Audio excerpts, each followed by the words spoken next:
Hi everybody and welcome back to my channel. I'm really excited for this video because this is the second instalment of my starting uni series that I've got coming up. I've got about 8 episodes I think that are on their way to you, so this is the second one and we're kicking it off with how to make the most of your first week at university.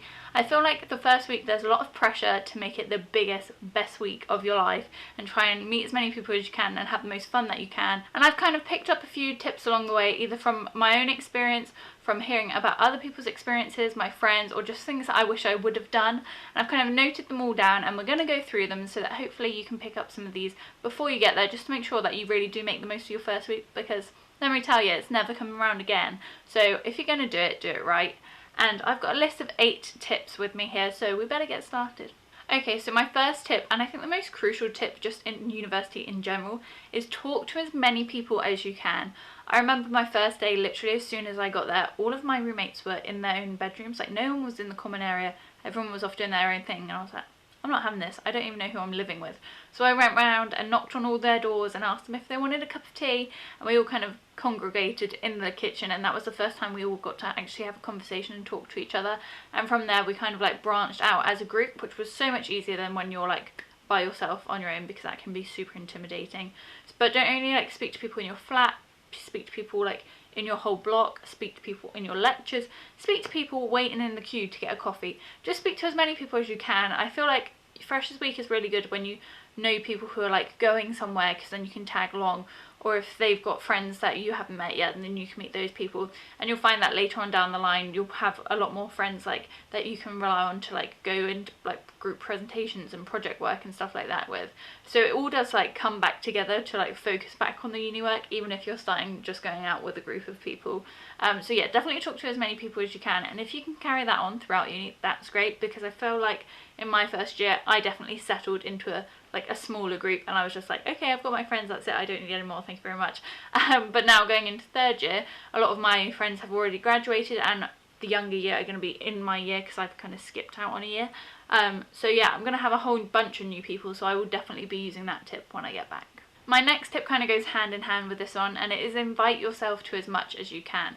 I definitely did this first week of uni, whether I was just inviting myself to like people's houses for pre-drinks beforehand, or eavesdropping on people's conversations, being like, hey, that sounds really good, like where can I get tickets by, and just kind of like introducing yourself into those kind of situations works really well. Keeps you busy in week 1 for sure, but also helps you kind of broaden your circle for people that you'll meet, and lets you have like loads of stories to tell later on down the line. So that's a really great way of kind of like keeping yourself entertained in first week and making sure you just have a great time by being busy and meeting new people and getting up to no good most of the time. My next tip is so important, especially for like an organised person like me, and a homebody like me, but is to unpack completely. Don't be living out a suitcase your first month of uni. Even the thought of that drives me insane. I think within the first few hours I was completely unpacked. I was like, I'm not having this, because I mean, that's going to be your home for the next year. Like, you want to make it feel nice, you want to feel like you're settled, you're grounded, and that space is yours. I found that worked really well with like helping me into the transition of uni, feeling like I had that room, that was my like safe space, because everything was mine and everything was like put where I wanted it to be and everything like that. So I would definitely recommend to completely unpack. You then also don't have to worry about it later in the term when you've got like assignments and exams and all of that, and oh wait, I still need to unpack. Nah, it's done, you're good to go. My next tip obviously doesn't have to be done, but I found it really useful for my first week, and it just meant that I could kind of like sit back and just enjoy first week. But I think within the first couple of days I had just gone over like the course curriculum, or like how it was spread out across the year, and just noted any like key dates in my diary. I actually got one of my videos in this little series is a like study journal plan with me thing, montage thing, tutorial, whatever you want to call it. So you actually get to see how I put together my like study journals and like my diaries for the year, which I think will be really fun. But going back to it, I just found that sorted me. Like, I knew where my head was at, I knew what to expect and what was coming. So like when we had our first lecture and they went through all of the deadlines, I wasn't like shocked or taken aback by any, because I'd already gone through it myself, which just gave me like a bit of peace of mind that I could just kind of like breathe. Like, I had a handle on it, I was already there, like nothing was going to blindside me, which I really, really liked. And I found that hugely helpful. I mean, it's not the best way to spend your first week, especially if it's going to take you a long time. I think mine took like an hour or so. Like, there was quite a lot of like different subjects and things, but it just meant like that was it, done right there and then, and it was just a really great start to kind of the rest of my year in education, to kind of like get myself on that, because I know first week can kind of seem just like a party week or just a week for socializing, which it so is, don't get me wrong, but at the end of the day you are there for like your education to learn. So it just helped to kind of keep that in my mind so I didn't go completely insane. I would then definitely say like set aside a day to check out the town or the city you're in and the library. This is so great just to help you kind of like get your bearings, especially if you've just moved somewhere you've never been before. I had moved to Greenwich in London. I had been to London before, but never Greenwich, and Greenwich is super tiny, so it literally took me like a couple hours to kind of like wander around and see all of the cute shops and like places that would be nice to go to breakfast or things like that. Like, I really enjoy breakfast, so I definitely wanted to find like a place where I could go do that and like have a nice time. But yeah, it just helps you get your bearings. It also helped me like figure out where my university actually was in correlation to my accommodation, as well as the library. And scouting out the library is always great because you can kind of tell like where the best places are to sit, where's not so great. So knowing that early on meant that I could just get in and do it and not have to like panic about getting lost, because that is a great fear of mine. I'm not great with a sense of direction, so having that little step forward, like already been there, seen it, done it, was really useful. My next tip is to answer questions in lectures.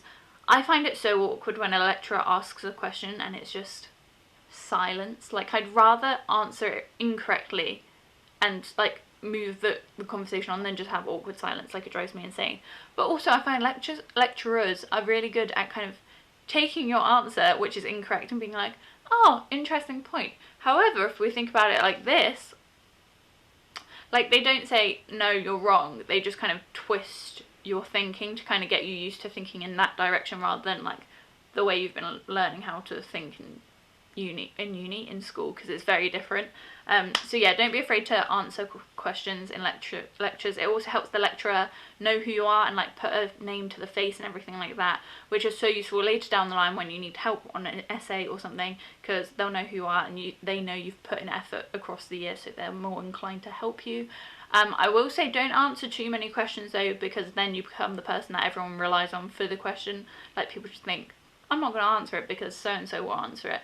And I think a couple of times across my first and second year, that was me. But I think we've already discovered that I'm a teacher's pet, and I didn't mind. So my next tip would definitely be to call home. I did this, I think, like 20 minutes after my mum left me, to be honest. I'm really close to my family, so moving out was like a big deal. But I always think, even if it's just once throughout that week, that all means so much to your family. Like, it's probably the first time that you've moved out of home. They're probably wondering how you're doing. They just want to know if you're like doing okay and if you're enjoying yourself and what it's like. I mean, parents probably have a bit of jealousy as well, like wishing they could relive their university days. So just fill them in, let them know how it's doing, let them know you're still alive. Obviously it doesn't have to be like an everyday thing. Completely work out what balance works for you.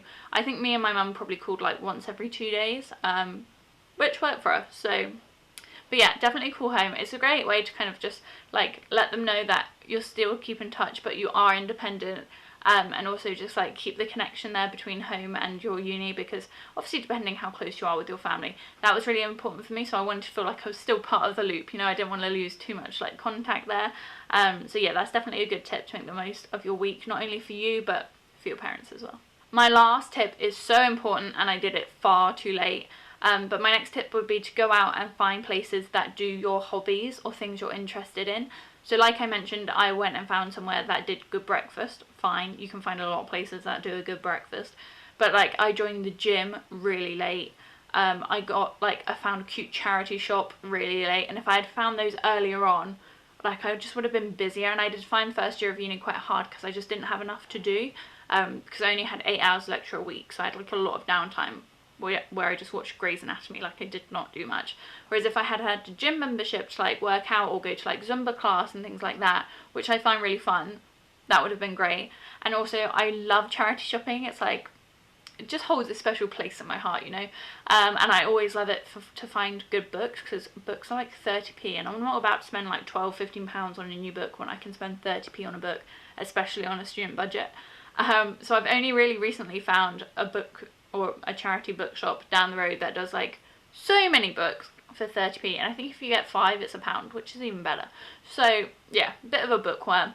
But if I had found those places earlier on, that would have been really great for me. So if you enjoy walking, find a nice trail.